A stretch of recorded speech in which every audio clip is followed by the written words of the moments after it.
Welcome to Pause and Ponder from Inward Vessel. This is such an interesting week in Scripture where we see Isaac getting a bride, where we see Rebekah having children, we see that battle, we see so many things happening. But for the sake of brevity, for Pause and Ponder, I am just going to focus on one part of this entire story, and that is Abraham seeking a wife in the covenant for his son Isaac.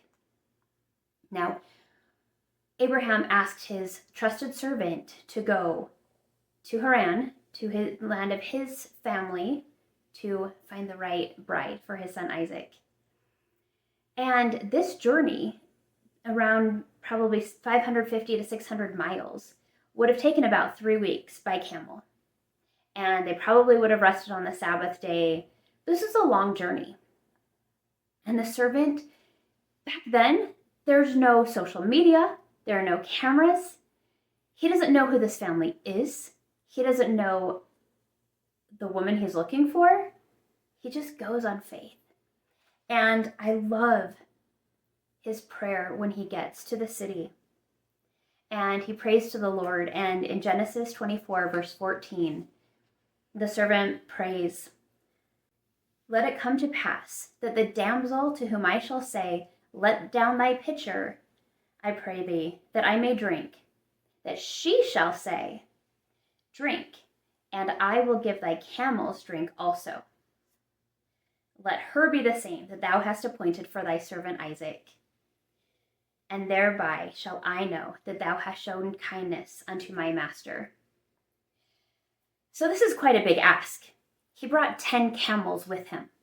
10. A camel is estimated to be able to drink about 40 gallons of water at a time. So this is a big ask.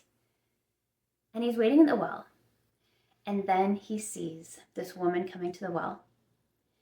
He doesn't know if it's the right family. He doesn't know. But he asks for a drink.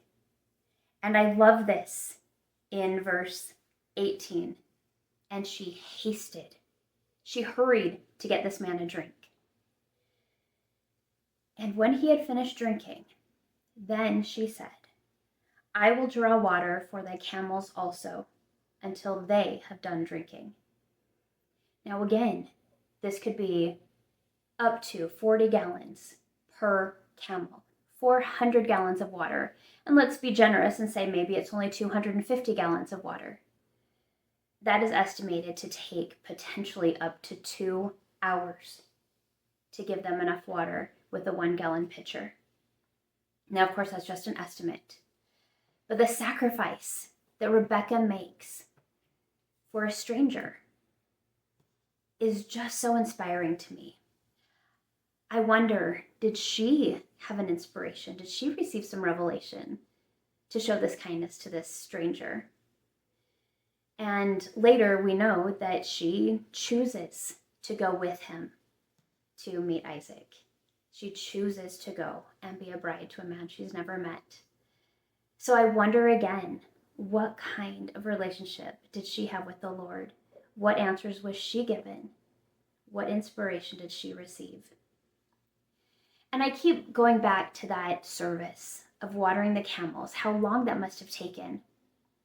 In my ward this past Saturday, the Elders Quorum did a service project. And their service was put down on a list something you need help with in your home that you can't do by yourself. And we will come and help you.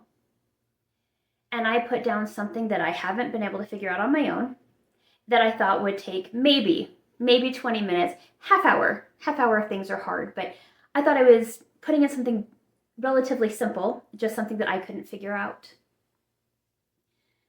These 2 amazing men from my ward came, and it wasn't as simple as it had been in my head. And they worked for 2 hours in my home on a service project because it was something I couldn't do for myself. And when I think of the story of Rebekah doing this incredible service, I think of these wonderful men in my elders' quorum, the 2 who came to my home and the many who went to other people's homes to serve that day. What do we learn from these men? What do we learn from Rebekah? And so I invite you today to take a moment to pause and ponder, what can I learn from the story of Rebekah? And I hope you have a wonderful, beautiful week. Thank you so much.